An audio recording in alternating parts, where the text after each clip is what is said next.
meesjooneline väike lükkejoon. Kolmas koht ja pronksmedal ajaga 8,65 sekundit.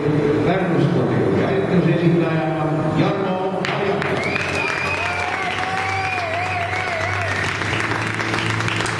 Teine koht ja hõbemedal ajaga 8,37 sekundit.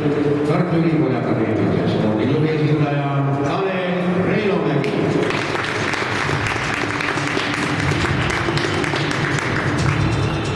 Võit, kuldmedal ja Eesti meistritiitel ajaga 8,30 sekundit. Pärnu spordiklubi aituse esindaja Ranno Lasar.